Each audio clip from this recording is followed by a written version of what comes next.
Hey there, space explorers. Ready for another deep dive? Today, today's topic is a big one. Could Mars really be humanity's next home? It's the question, isn't it? Yeah, A question that's fueled so many sci-fi dreams exactly. and anxieties too, Oh probably. yeah, for sure. It's a question with so many layers. Definitely. And we're gonna try to peel back some of those layers today. Yeah. We'll be drawing on excerpts from a YouTube documentary called Mars Documentary HD 2024 Okay. from the channel Mech. We'll link to that in the show notes if you want to check it out yourself. Yeah. Great idea. But get ready for some fascinating history, Oh, yeah. mind-boggling challenges, and the sheer audacity of even thinking about settling the red planet. What I find really interesting about this documentary is how it tackles that question, not just the can we, but almost the should we. Yeah, It blends science and technology with this really human element, it definitely makes you think about the bigger picture. for sure. But all right, let's rewind the clock a bit. Back to 1989, President George H.W. Bush announces this huge plan, Oh, yeah. the Space Exploration Initiative. Ambitious. So ambitious, putting humans back on the moon and then eventually on Mars. The whole 9 yards. Right. They envisioned this massive buildup of space infrastructure. It was huge. A bigger space station, lunar bases, facilities to actually build spacecraft in space. I mean, talk about a space-age dream, right? It was a dream. But But dreams can be expensive. that's an understatement. The price tag for all of this was an estimated $450 billion. Wow. And Congress was basically like, whoa, hold on a second, that's way too much. Understandably. And just like that, the initiative was scrapped. What a blow for NASA. Huge cheese blow, right? Yeah. They had this grand vision and suddenly it was gone. Oof. And this is where things get interesting. The documentary introduces us to Dr. Robert Zubrin and his Mars Direct plan. This is where the documentary really highlights Zubrin's strategic thinking. Yeah, Instead of all that expensive infrastructure in Earth orbit, right. he focused on efficiency using what Mars already offers. Okay, so basically working smarter, not harder. Exactly. He wanted to streamline the mission, drastically cut costs, and make the most of Martian resources. I mean, that's pretty brilliant when you think about it. He was a total shift in thinking. So instead of hauling everything from Earth, Yeah. he wanted to utilize what's already there on Mars. Live off the land, so to speak. I love that. And the documentary dives into one of the coolest aspects of Mars Direct producing methane oxygen rocket fuel directly from the Martian atmosphere. Oh, yeah. That's amazing. Imagine astronauts living off the land on another planet. It's mind-blowing. This concept of in situ resource utilization, as they call it, was a game changer. Huge. It meant launching lighter spacecraft from Earth, Right. which obviously drastically reduces the cost and complexity of the mission. Makes a lot of sense. And the documentary really captures the excitement surrounding Mars Direct, especially among the engineers. Zubrin and his colleague David Baker, they went on this nationwide tour within NASA trying to rally support. It must have felt like a real turning point. It did. Like, hey, a Mars mission could actually be within reach. It generated a lot of buzz, for sure. Oh. There was also pushback. Oh, of course. Some factions within NASA saw it as a threat. A threat. Yeah, to their own projects, you know. Right, like the ones focused on the space station. Exactly, or advanced propulsion systems. So, competing visions for the future of space exploration, Under one roof. and even with all the enthusiasm, Sadly, Mars Direct didn't get the immediate green light. not right away. But the story doesn't end there. Oh, definitely not. Tell me more. A compromise plan emerged. Okay. Zubrin called it Mars Semi-Direct. NASA called it the Design Reference Mission. Okay. It wasn't as streamlined as Mars Direct. Sure. So it required 3 launches instead of 2. Okay. But it kept some of the key elements like producing fuel on Mars and having a longer surface stay for the astronauts. So a more practical middle ground approach. Yeah, exactly. And this new plan, it got featured in Newsweek, Yeah. got the public excited, For sure. and had a way lower price tag than the original Space Exploration Initiative. A fraction of the cost. But here we are decades later, and we're still Earthbound. Still stuck here. So why haven't we made that leap to Mars yet? That's the million-dollar question. Or billion-dollar question in this case. Right. The documentary explores this ongoing debate within NASA. Okay. Should they prioritize those incremental advancements in Earth orbit, like a new space station, Right. or go all in on a single ambitious goal like Mars? It's like choosing between playing it safe or taking this giant leap into the unknown. Yeah, a tough choice. What were some of the concerns about a Mars mission that the documentary presented? Well, they talk about politics, Oh, yeah. the unpredictable nature of it all, Right. and the constant risk of funding cuts. Makes sense. It's risky to commit to such a huge project if priorities change or budgets get slashed. Absolutely. Yeah.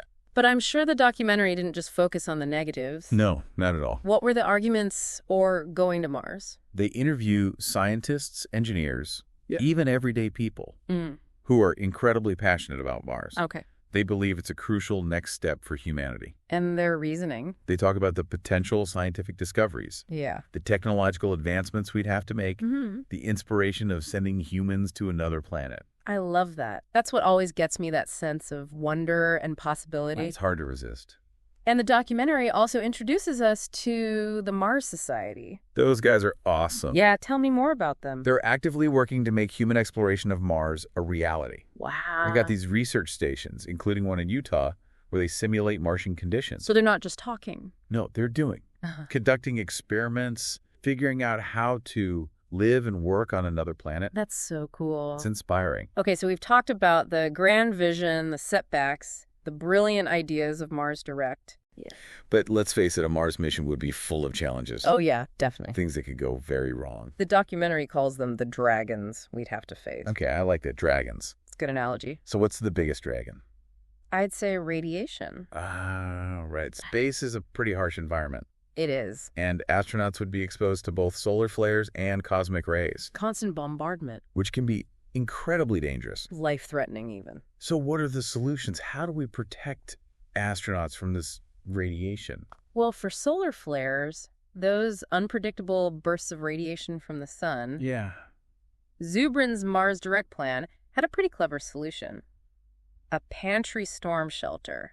What? A pantry storm shelter. Okay, how to treat They used the densely packed food supplies as a shield against the radiation. Hold on, so they just hunker down amidst their food supplies? Yep, pretty resourceful, right? That's amazing. And what about the cosmic rays? Those are trickier. Oh, It's a constant low-level radiation that's harder to shield against. So what do we do about that? well, the documentary brings up a surprising comparison. Okay, my thing. They compare the cumulative radiation exposure on a Mars mission to the increased risk of cancer from smoking. Whoa. They even suggest that a Mars crew made up of smokers who quit before the mission Yeah. would actually be statistically better off health-wise. Wow, It's a fascinating perspective, isn't it? It is. It's amazing how the documentary takes these complex scientific issues and makes them relatable. And even a bit humorous at times. Yeah, for sure. So we've covered a lot in this first part of our Mars deep dive. The initial ambition, the setbacks, the brilliance of Mars Direct, those dragons we have to face. It's a lot to think about. It is, but we've only just scratched the surface. Barely. Up next, we'll delve into the psychological challenges of a Mars mission, explore that whole myth of back contamination, and consider what it would actually be like to step foot on a completely alien world. Can't wait. Stay tuned. All right, so we've talked about radiation, but there's another dragon lurking out there, the psychological impact of a Mars mission. I mean, you're sending people millions of miles away from everything they know, Right. confined to a small spacecraft for months, maybe even years. Yeah, it's a long haul. It makes you wonder, could the human psyche even handle it? It's a valid concern. The documentary definitely acknowledges the potential for psychological stress. But they bring up a really interesting comparison. Oh. Historical examples of prolonged isolation. Okay. Like those Okay. epic sea voyages back in the 19th century. Oh, wow. Yeah. Years at sea, facing harsh conditions, limited food, sometimes brutal leadership. That puts things in perspective. Doesn't it? But wouldn't a Mars crew have a lot more support than those 19th century sailors? I mean, with modern technology, they'd be able to at least communicate with Earth. Exactly. And the documentary highlights that a modern Mars mission would prioritize psychological well-being from the start. Okay, in what ways? Well, they talk about the Mars Direct plan, that spacious two-story habitat designed for long-duration stays. I remember seeing that. Yeah. Astronauts would have private quarters, communal areas for socializing, and they could stay connected with loved ones back on Earth. Thorough. Video calls, messages, that kind of thing. So it wouldn't be like being completely cut off from the world. Not entirely, but still being cooped up with the same small group of people for years. Yeah. It could lead to some interesting dynamics, to say the least. To put it mildly. Exactly. That's why crew selection and training would be absolutely crucial. Oh, I bet. Choosing the right people wouldn't just be about their technical skills. Right. It'd be more about... Their personalities, their resilience, their ability to work together under pressure. So it's as much about human psychology and teamwork as it is about rocket science? Absolutely. It's a human adventure as much as a scientific one. Okay, so we've talked about radiation isolation. What about another big fear that often comes up in science fiction? Back contamination. Oh yeah, the idea of bringing back some deadly Martian microbe. The Andromeda strain scenario. Exactly. But the documentary actually does a pretty good job of debunking this fear. Okay, how so? Well, first they point out that there's already a natural transfer of material between Mars and Earth. Huh, I never thought of that. Every year, hundreds of kilograms of Martian rocks land on Earth. Really? Completely unsterilized, and this has been happening for billions of years. So you're saying if there were some Martian superbug lurking out there, it would have already found its way to Earth? Logically, yeah. Plus, they argue that even if there were microbial life on Mars, it wouldn't have evolved to survive in Earth's environment or to infect Earth organisms. It makes sense when you put it that way. Right, different planets, different rules. Okay, that does make me feel a little better about the whole alien plague thing. Good. But even with the odds in our favor, I'm sure there'd still be strict protocols in place to prevent contamination. Oh, for sure. They'd have to be super careful. Absolutely. They'd quarantine the returning crew, analyze any samples brought back from Mars just to be safe. Better safe than sorry. Exactly. But, we've talked about the challenges. Right. But the documentary also paints this vivid picture of what it would be like to actually set foot on Mars. Yeah, I love that part. It really captures the excitement of exploration. It does. There's this moment where they describe the crew looking down at Mars from orbit, this untouched world billions of years old. I get chills just thinking about it. And then the landing, the first human steps on this rusty red soil. What a moment. The documentary talks about the global audience holding their breath, Yeah, I can imagine. watching this historic event unfold. It must be an incredible feeling to be standing on another planet Like a dream come true. and looking back at Earth as just a tiny dot in the sky. Changes your perspective, doesn't it? It has to. But beyond the symbolism, the documentary emphasizes the scientific goals of a Mars mission. Which are? Well, the search for signs of life, past or present, is a big one. Of course, scientists believe Mars might have once been much more Earth-like. Right, with oceans, rivers, maybe even life. It makes you wonder what we might find. They talk about searching for fossils, analyzing the Martian soil and rocks for evidence of past life, Wow. even looking for signs of extremophiles, those organisms that can survive in really extreme environments. So basically looking for any hint that we're not alone in the universe. Exactly. And they emphasize that finding life on Mars, even if it's just microbial, would be huge EE. It would change everything, wouldn't it? You'd rewrite the textbooks. So let's say we've landed on Mars, we've explored, we've made groundbreaking discoveries. What's next? Well, the documentary takes things a step further. Okay. They talk about establishing permanent settlements on Mars, Wow. So not just visiting, but actually living there. becoming a multiplanetary species. That's mind-blowing. But is it even possible? The documentary argues that Mars has the resources to make it happen. Like what? Water ice beneath the surface, Right. the potential for Martian agriculture using the planet's soil, Hmm. and they even talk about mining Martian resources, building materials energy. So basically creating a self-sustaining Martian society. It's a bold vision. They acknowledge the challenges, but they also point to human ingenuity and adaptability. Our ability to solve problems and make things work. Exactly. They even touch on the possibility of children being born on Mars. Wow. The first true Martians. It's a whole new generation growing up on another planet, looking up at Earth in the sky. It's hard to even imagine. It is. But even a self-sufficient Martian colony would still be living in a pretty harsh environment. So what do we do about that? Well, that's where the documentary introduces one of the most ambitious and controversial ideas, terraforming. Yes. They talk about actually transforming Mars into a more Earth-like planet. It sounds like science fiction. It does, but they present it as a real possibility, even if it's one that would take centuries. A long-term goal. But how would they even begin to terraform a whole planet? They outline a multi-stage process, starting with warming up the planet, releasing greenhouse gases into the atmosphere, And that would... trigger a cascade of changes, melting the polar ice caps, thickening the atmosphere, eventually leading to liquid water on the surface. It's incredible, but also a bit terrifying. Yeah. I mean, would we even be able to control such a massive project? And what about the unintended consequences? Is it even ethical to fundamentally alter another planet? Those are all valid concerns. Yeah. And the documentary does acknowledge the ethical complexities of terraforming. Good. They present it as something that might not happen for generations, but something that could ultimately make Mars a more hospitable home for future humans. It's a lot to think about. It is. We've journeyed from those early dreams of reaching Mars to the challenges of radiation and isolation, the possibilities of scientific discovery, and now this mind-boggling idea of terraforming. It's been quite a ride. But we're still left with that question of when. When will this all actually happen? What does the documentary say about the timeline for a human mission to Mars? They offer a range of perspectives. Some experts believe we could see humans on Mars within the next 10 to 15 years. Really? That soon? With enough political will and funding, yes. But others are more cautious. Okay, what's their take? They acknowledge the complexity of the mission, the potential for unforeseen challenges, the political realities of securing funding. Makes sense. Even Dr. Zubrin thinks a more realistic time frame might be the 2030s or even later. So the when is still very much up in the air. It is. But beyond the timeline, the documentary digs into a deeper question. Why?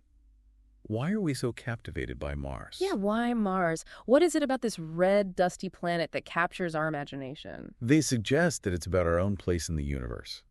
Mars is like a mirror, reflecting back our questions about life, about other worlds, about the future of humanity. I like that. Makes you think, doesn't it? It does. What if we discover evidence of past life on Mars? Right. How would that change our perspective? Would we feel more connected to the cosmos, or more alone, knowing that life had existed and perhaps died out on a planet so similar to our own? It's fascinating and a little bit unsettling. For sure. And the documentary also delves into the ethical implications of establishing a human presence on Mars. Yeah, if we build a settlement there, what kind of society would we create? Would we repeat the mistakes of our past, or would we build something better? And do we even have the right to alter another planet to potentially introduce Earth life to a pristine environment? Those are big questions with no easy answers. Yeah. And the documentary doesn't pretend to have them all. I appreciate that. They encourage us to grapple with these complexities, to think about the responsibility that comes with venturing beyond our home planet. So it's not just about the science and technology. It's about our values, our ethics, our vision for the future. It's about what it means to be human. Okay, so we've explored the dreams, the hurdles, the mind-blowing possibilities of humans reaching Mars. But let's be real, the big question is when?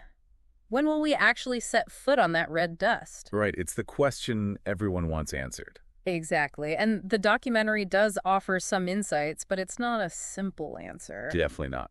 There are a lot of factors at play. So walk me through it. What are some of the different perspectives on the timeline? Well, you've got the optimists. Okay. The folks who believe that with enough willpower and resources, we could see humans on Mars within the next 10 to 15 years. Wow, that's sooner than I expected. I can almost picture it, the landing history in the making. It's exciting to think about, isn't it? It is, but not everyone is quite so gung-ho about that timeline, right? Right. Some experts are a bit more cautious. Understandably. They emphasize the complexity of the mission, Yeah. the potential for unforeseen technical challenges, Right. and of course the political realities of securing consistent funding. Money always seems to be the sticking point. It's a huge undertaking. Even Dr. Zubrin, the mastermind behind Mars Direct, acknowledges that a more realistic time frame might be closer to the 2030s or even later. So it seems the when is still very much up in the air. It is. It's a moving target. But the documentary goes beyond just the timeline. Oh, in what way? They dig into a deeper question. Why? Why are we so captivated by Mars? What is it about this planet that sparks our imagination?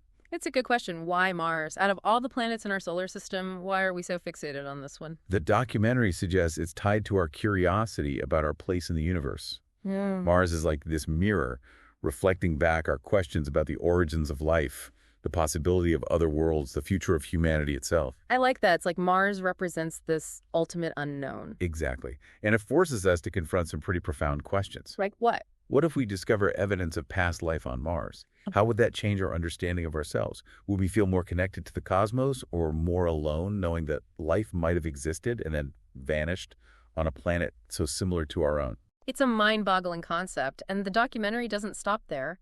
They even explore the philosophical and ethical implications of establishing a human presence on Mars. Right. If we were to actually build a settlement on Mars, What kind of society would we create? Would we repeat the mistakes of our past, or would we create something new, something better? And do we even have the right to alter another planet to potentially introduce Earth life to a pristine environment? These are huge questions. Yeah, And the documentary doesn't pretend to have all the answers. I appreciate that. They simply present these questions as food for thought, encouraging us to grapple with the complexities and responsibilities that come with venturing beyond our home planet. So it's not just about the science and technology, it's about our values, our ethics, our vision for the future. Exactly. It's about what it means to be human. Well said. And after this deep dive, I'm left with a mix of awe and a healthy dose of skepticism. The challenges are immense, the risks are real, but the potential rewards are well out of this world. It's a balancing act, isn't it? It is. The documentary ends with a question that I think perfectly captures the essence of Mars exploration. If you were offered a one-way ticket to Mars, would you go? Wow, that's a tough one. It is.